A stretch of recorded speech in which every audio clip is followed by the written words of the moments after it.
Olá, bom dia a você que está conectado com a gente aqui no Notícias Agrícolas no ar, o nosso boletim tradicional de mercado do boi. A semana está acontecendo aí de forma mais dinâmica e a gente já percebe que aqueles negócios de R$ 300 por arroba começam a ficar mais frequentes aqui em São Paulo. Não dá para dizer que ainda é uma referência de preços, mas que existe sim uma mudança no patamar de preços da arroba ocorrendo no mercado. No entanto, tá difícil aí de evoluir além desses patamares. O mercado mudou um pouquinho nesses últimos dias e a gente vai entender isso agora com o Iberville Neto, lá da HN Agro. Seja bem-vindo, meu amigo, obrigado por estar aqui com a gente mais uma vez. Enfim, o mercado ganhou um fôlego, mudou de patamar de preços, mas agora precisa de novidade, é isso, Iberville? Olá, Alexandre. Olá a todos. Alexandre, o mercado, depois dessa evolução que ocorreu nos últimos dias, né, nas últimas semanas, ele está um pouco mais de lado, vamos dizer assim. Ele segue firme, o cenário é, é positivo de precificação hoje, mas a gente tem que lembrar que a gente está entrando nessa segunda quinzena e parece que o mercado deu uma acomodada nesses últimos dias. Vamos ver se isso se confirma ao longo da semana, mas ele não perdeu a firmeza, tá? Para deixar bem claro, né? Ele segue firme, mas um pouco mais acomodado, eu diria. Dá para dizer que os R$ 300 já se consolidou aí como um novo valor de preço da arroba ou ainda não, Iberville? Alexander, a maior parte das referências não estão nos 300 ainda, mas o 300 não é um patamar de preços que a gente ouve esporadicamente. Ele é um patamar de preços que tem ocorrido no mercado, sim. Muito bem. O que justificou a evolução para esse patamar de preços? Que fatores que justificaram isso, Iberville? Alexandre, aquelas notícias positivas no meados de janeiro, né? Elas parece que deram uma animada no produtor, houve uma certa retração de oferta, aí a gente entrou em fevereiro, o escoamento no começo de fevereiro foi positivo, o atacado evoluiu, com destaque para os cortes, para o dianteiro, né, para as peças de dianteiro e para os cortes, consequentemente. É, e, e esse cenário de exportações em janeiro elas foram muito boas, então isso tudo se somou e deu esse fôlego para o mercado do boi gordo. Com o pecuarista vendendo um pouco menos, as programações de abate não evoluem, né? Elas seguem aí em torno de 5, 5,5, 5,5 dias em São Paulo, uma média, e isso faz com que o frigorífico vá precisando ficar mais ativo nas negociações. Agora a gente tem a proximidade do período de carnaval, não é um período típico de consumo bom, mas é um período típico de pouca negociação de gado. Então, se por um lado ele não ajuda tanto no consumo, porque tem diversas formas de se comemorar o carnaval, né? Tem gente que faz churrasco, sem dúvida, mas tem gente que viaja, etc. E isso, do lado do consumo, a gente não tem essa característica mais homogênea de melhoria, mas do lado da oferta de gado, normalmente ocorre uma retração da oferta. E o frigorífico fica alguns dias abatendo, porque semana que vem não, muitos frigoríficos vão abater direto, mas fica alguns dias com um nível de compras abaixo do que gostariam. Muito bem. Bom, então vamos lá. Fatores positivos e negativos então para os preços. Nessa primeira quinzena do mês, a questão do consumo interno, a questão das exportações recordes de janeiro e esse perfil de retenção aí do produtor justificaram essa mudança de patamar de preço, ficou bem entendido. Agora, ah, quando a gente fala dessa segunda quinzena, você citou o carnaval como um fator que não vai adicionar preço, mas pode ajudar a não pressionar as cotações no mercado interno. Certo, Iberville? Assim, eu diria que ele ajuda pelo lado de uma menor oferta por parte do pecuarista e o consumo não é um período de melhoria expressiva de consumo, mas também não é um período que dá para a gente falar que é negativo para o consumo. Vamos dizer, eu diria alguma coisa em torno de uma neutralidade aí para o consumo, porque quando a gente fala de Dia das Mães, por exemplo, é um feriado Aham, de de, consumo de de carne, consumo, né? né? É. Então, essa ponderação. Você acredita que a evolução da carne no atacado, que evoluiu, né? Você estava me contando que subiu aí nos últimos 30 dias perto de 2%. Ela vai ser mantida? Pode ser mantida? Alexandre, a segunda quinzena, eu diria que por esse efeito é, do carnaval um pouco incerto, a gente tem que acompanhar como é que vai ser do lado do escoamento, do lado da oferta. Os frigoríficos, em geral, devem seguir com os abates, pelo menos os que a gente conversou, devem seguir com os abates de maneira normal, então a gente não está falando de um momento de enxugamento de oferta, mas enxugamento de escala, possivelmente. E no mercado atacadista, eu diria que talvez a força dos preços se dissipe um pouco com a segunda quinzena, a menos que a gente tenha uma retomada mais importante das exportações que vieram calmas nesse começo de fevereiro, muito também relacionado ao próprio período de Ano Novo Chinês, com diminuição das negociações, né? O Ano Novo Chinês ele tem toda aquela preparação para ele, mas durante o período de Ano Novo, muito pouca coisa acontece na China. Antes da gente aprofundar nessa questão das exportações, qual o preço da carne no atacado hoje, Berville? O preço do atacado, a gente está com uma referência, Alexander, de 19. Deixa eu pegar o valor exato aqui, está em 19,60. 19,60. É um preço melhor aí do que começou o mês, né, principalmente. Isso. Em 30 dias está com uma valorização aqui de 1,8%. 1,8%. Muito bem. Agora, a questão da exportação que você colocou aí, houve uma desaceleração nessa primeira semana aí, Berville. Mas você acha que foi por causa do feriado? A gente pode ver essa volta às compras sendo verificada nos números agora a partir das próximas semanas? Alexander, eu acredito que na comparação semanal a gente deva ver uma recuperação ainda antes do final de fevereiro, mas a gente tem que acompanhar se isso vai ser suficiente para deixar fevereiro com um volume mais relevante de embarques que até o momento eles foram bem lentos, né? E a gente tem é, o período de carnaval também e como que isso vai evoluir, pensando em dias úteis e etc.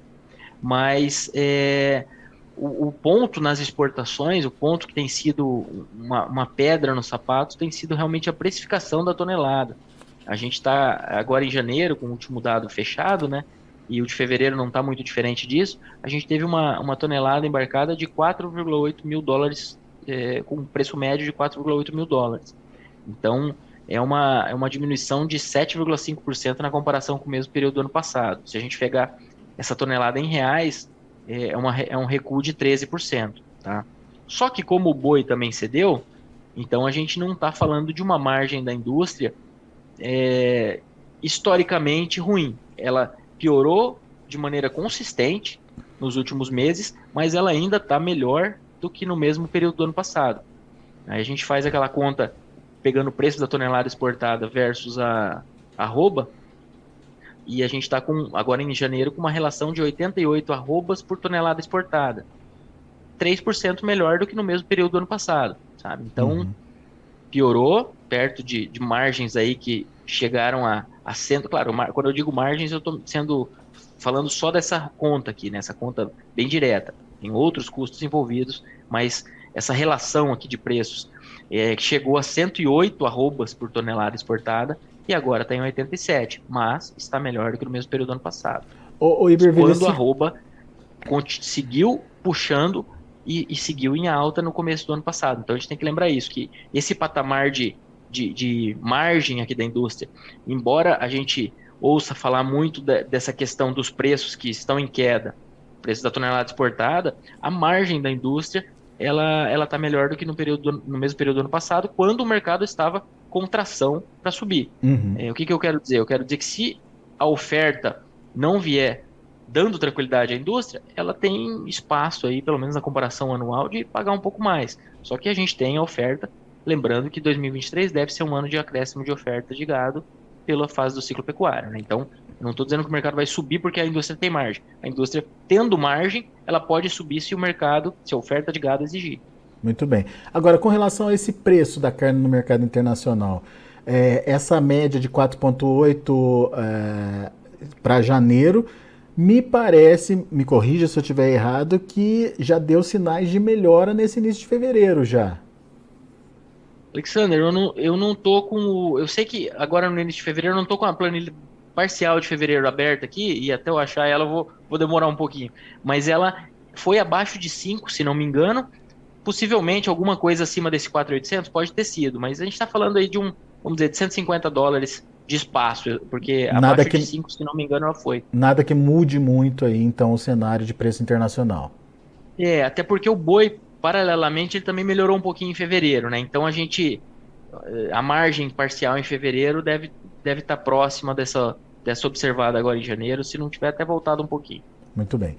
Iberville, vamos então fazer um exercício aqui de entender os possíveis cenários, né? Que fatores podem influenciar, seja positivo, seja negativamente aí nos preços do boi gordo daqui para frente, né? Tem muita influência externa para acontecer, o que pode influenciar esse mercado, Iberville? Alexandre, uma boa parte das fichas esse ano, ela está nas exportações. A gente tem todas as notícias aí do Departamento de Agricultura dos Estados Unidos ajustando positivamente a expectativa de compras da China. A gente tem o FMI ajustando positivamente a expectativa de crescimento da China. Então, tudo isso vai na direção de um ano bom para as exportações brasileiras, né? Os Estados Unidos estão com os preços do gado em alta, a Austrália está se acomodando um pouco com queda de preços, mas no frigir dos ovos a nossa expectativa é positiva para o cenário internacional, e isso pensando, vamos dizer, nos fundamentos, né?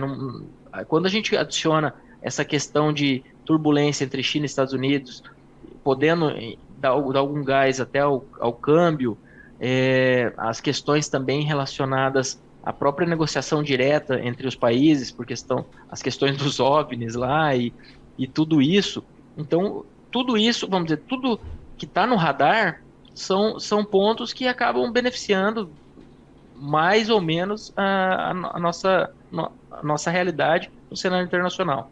No mercado interno, alguma coisa pode surpreender, Iberville, na sua opinião?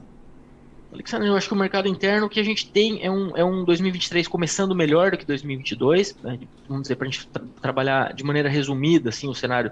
A gente tem um ano começando com uma população mais empregada, uma taxa de desocupação nos últimos dados aqui de 2022, nos menores níveis desde 2015, 2 milhões de empregos gerados ao longo do último ano, etc. Então, o cenário de início de ano ele foi melhor do que no ano passado, mas o que a gente tem hoje é um cenário de dúvidas e incertezas no que diz respeito à política econômica, a juros, a inflação, e isso tudo, em um segundo momento, diretamente afeta a propensão do empresário a investir, ou gera mesmo desinvestimento, e aqui eu estou falando em diversos setores da economia, não estou falando no nosso ciclo pecuário, né? Estou falando em diversos setores, isso acaba afetando possivelmente emprego e renda em um segundo momento. Então, a gente tem que acompanhar, torcendo para que eu esteja errado, mas é possível que esse nível de desemprego em retração tenha alguma alteração, talvez essa taxa de desocupação talvez volte a aumentar um pouquinho nos próximos meses. Vamos ficar na torcida para errar essa. É isso aí. Agora, tem uma questão de, digamos, curto prazo, que é a questão do aumento da oferta de fêmeas aí no mercado, né, Iberville? A gente já sabia que esse ano poderia ser, mas pelo que eu entendi, a partir de março ou em março, a gente tem uma característica aí desse aumento de oferta de fêmeas, né? O que isso pode trazer de impacto para a precificação? Isso, Alexandre. Quando a gente faz uma média, distribui o abate das fêmeas ao longo do ano, e a gente fez isso desde 2011 até 2022, até 2021, que são os últimos dados disponíveis completos. Então a gente distribuiu os abates de fêmeas e quando a gente pega por mês, os meses com maiores abates absolutos de fêmeas, das fêmeas abatidas no ano, em que mês que elas mais vão para o gancho? O mês, na média, com maior abate é março e seguido de maio. Quando a gente pensa em março, a gente está falando daquelas fêmeas que foram para estação e não emprenharam, houve diagnóstico de gestação, elas foram para o gancho, ou mesmo fêmeas que foram direcionadas para ficar um pouco mais no pasto, dar uma engordada a mais, e aí normalmente a gente está falando das novilhas, né? Uma fêmea que o pecuarista não quer que ela entre em reprodução por questão de estratégia da fazenda, e isso acaba gerando esse aumento de oferta de vacas e novilhas em março. Quando a gente fala de maio, aí a gente está falando da chegada da seca, e esse aumento da oferta de vacas e novilhas, ele ocorre em paralelo ao próprio aumento da oferta geral, incluindo machos. E pensando em preços agora, Alexandre, esse é um ponto de atenção, porque chegando mais oferta, talvez a gente tenha, se as exportações não evoluírem como esperado, talvez a gente tenha aí uma facilidade maior para a indústria compor suas escalas e trabalhar. Isso pode gerar uma pressão de baixa. Mas a gente fez também uma média histórica de preços, de variações entre fevereiro e março. A gente fez isso nos últimos anos, desde 2010. E a gente teve um aumento de 2,4% no preço em março, frente a fevereiro, nos anos de retenção, e nos anos de descarte, uma redução de 0,3% do preço médio em março na comparação com fevereiro. Ou seja, a gente não está falando de um recuo expressivo na média dos anos. Então, março, embora tenha esse acréscimo de oferta de fêmeas que é relevante, ele não é um mês no qual o mercado costuma ceder. E por que isso acontece? Acontece porque nós temos ainda uma pastagem que permite ao pecuarista mas negociar um pouco mais. O frigorífico sabe disso, sabe que uma pressão maior geraria possivelmente um efeito mais importante de retenção, e paralelamente o consumo ele vai saindo daquela época de início de ano, de pior consumo, vai caminhando um pouco, as exportações também passam por um período mais fraco no começo do ano e depois vão ganhando ritmo, sendo que o segundo semestre acaba sendo melhor do que o primeiro. Bom, então já é uma boa notícia, né? Historicamente, apesar de uma pressão de oferta de fêmeas, pode ser que a gente não tenha, se a história se repetir, pode ser que a gente não tenha necessariamente uma pressão nos preços também no final das contas, né? Isso, Alexandre. Então, embora a gente tenha essa cautela, essa atenção no que diz respeito às fêmeas, a gente tem esse histórico que acaba depondo a favor, aí, ou pelo menos não trazendo expectativa de uma queda muito forte. É um ponto a ser acompanhado, cada ano é um ano, né? A gente sempre olha o retrovisor para ter uma ideia, mas isso acaba sendo um ponto positivo quando a gente pensa em precificação em março. Muito bem. Eu costumo dizer que o Iberville é um pesquisador dos números, e ele foi ver o que está acontecendo com o mercado futuro e fazendo as devidas comparações aí dos números praticados no ano passado e os números previstos aí para esse ano em relação aos contratos futuros, aos preços no mercado futuro do boi. O que você constatou aí, Iberville? Alexandre, o que a gente fez aqui, né? A gente pegou, para explicar para quem está acompanhando a gente pegou os preços médios de 2022, e aí pegou o preço de janeiro em 23 e a média dos contratos futuros que estão disponíveis. Agora, pela manhã, então a gente pegou alguns preços que estão ocorrendo negociações agora, para outros contratos a gente pegou o fechamento anterior, quando não tinha negociação hoje. Isso gerou um preço médio projetado para 2023 de R$ 298,42, pensando nos preços que já ocorreram em janeiro e nas projeções disponíveis.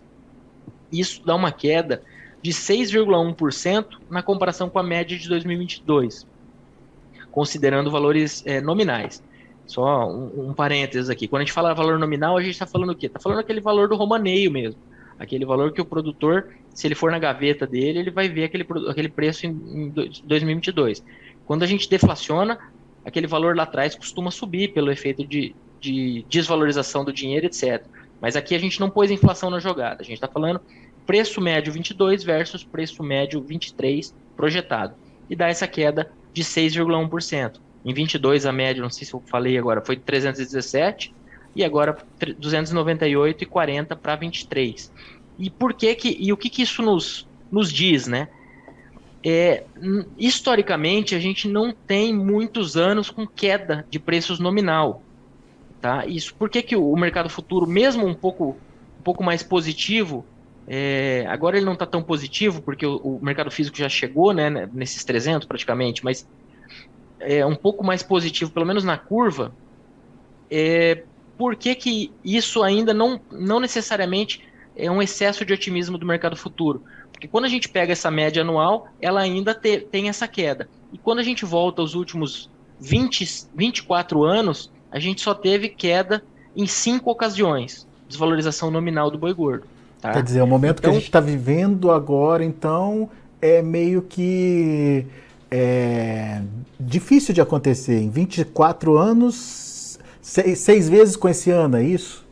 Se acontecer esse ano, vai ser a 6ª vez, exatamente, Alexandre. E por que a gente acredita que isso tenha ocorrido? Porque o ano passado, de janeiro... Tem ocorrido? Não. Por que isso está sendo projetado? Parece que o mercado futuro está otimista, mas, por outro lado, se a gente pegar sob essa ótica, ele não está nem um pouco otimista. Porque o ano passado o mercado caiu muito. O mercado começou o ano em 340, 330 ali, e terminou o ano nesses 280 e poucos. E então, quando a gente projeta, o mercado futuro, a referência que ele tem é o mercado hoje. E é claro que tem que ser assim, né? Daqui em diante que ele tem que pensar. Mas quando a gente faz essa projeção, a gente tem essa desvalorização nominal. Por quê? Porque o preço médio em 2022 foi de R$317. Foi um preço médio elevado porque a curva de queda foi muito alta. Então, a diferença do primeiro para o último preço do ano foi muito importante, muito alta, R$60 mais ou menos. E quando a gente pega o que o mercado futuro está projetando para esse ano, só para a gente ter uma ideia de outros anos nos quais isso ocorreu.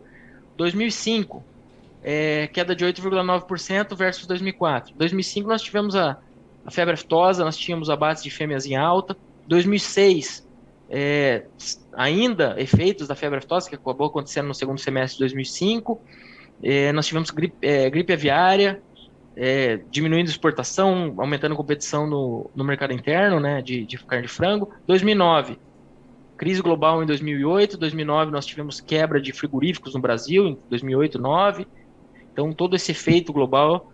2012, aí foi um mercado de acomodação, talvez um pouco mais, vamos dizer, sem alguma coisa que a gente possa destacar tanto, né? Tudo isso, claro, está relacionado ao ciclo também. E a última ocasião foi em 2017, que talvez tenha sido aí o pior ano de notícias para a pecuária, né? Que a gente teve carne fraca, teve aquela questão do ex-presidente com o Joesley no JBS ali, né? Aquilo tudo gerou uma retração completa dos preços e influenciou muito o mercado, além se somando, né, ao ciclo. Bom, então vamos ficar atento para esse ano talvez fora da curva aí, onde a gente pode não registrar uma evolução de preços como na maior parte dos últimos 20 e poucos anos aí estudados pelo Iberville. Teoricamente, né, Iberville, a gente já sabia que esse era um ano de mais oferta e que talvez uma pressão nos preços pudesse acontecer. Mas mesmo assim, essa situação, diante da história, se torna meio que mais difícil, né?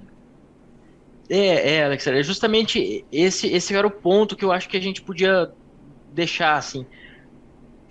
Todos os outros anos, aqui como eu fui comentando, a gente teve justificativas bem pesadas para esses recuos, praticamente todos. Uhum. Então, eu não estou dizendo que a gente vai ter uma alta na comparação com o ano passado, alta nominal, por causa da curva do ano passado, mas esses preços futuros aí em 300 e alguma coisa, embora mereça que sejam avaliados pelo produtor, que vai fechar gados, isso aí é sempre importante, cada um sabe da sua propensão e da sua coragem para tomar risco. Então, isso é importante e muitas vezes esses preços, pensando num sistema de pastagem, eles podem estar interessantes.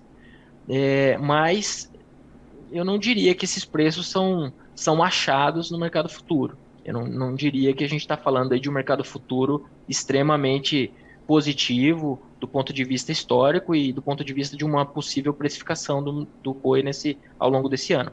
Mas, lembrando que a cautela e travar preços é sempre algo a ser considerado pelo produtor. A gente não está falando para ficar descoberto, porque tem algumas variações históricas que podem dizer que o preço está pessimista, né? Então, só deixar esse disclaimer aqui no final, essa observação. Muito bom.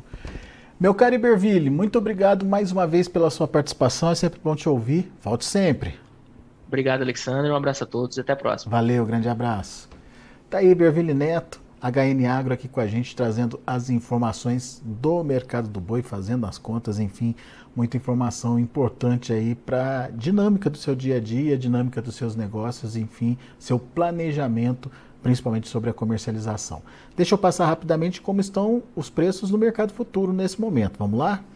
Olha aí, mercado futuro titubeando entre 300 e 305. Fevereiro, R$ 300,95, caindo 0,02%. O março, 305,20, queda de 0,05%. Abril, 301,95, queda de 0,07%. E o maio, 295,50, recuando 0,17%. O indicador CPEA ontem fechou com queda de 0,59%, mas nos níveis aí dos R$ 300. R$ 300,90 foi o fechamento de ontem. São os números, portanto, do mercado do boi, mercado que ainda está em andamento. Daqui a pouquinho a gente volta com outras informações e mais destaques.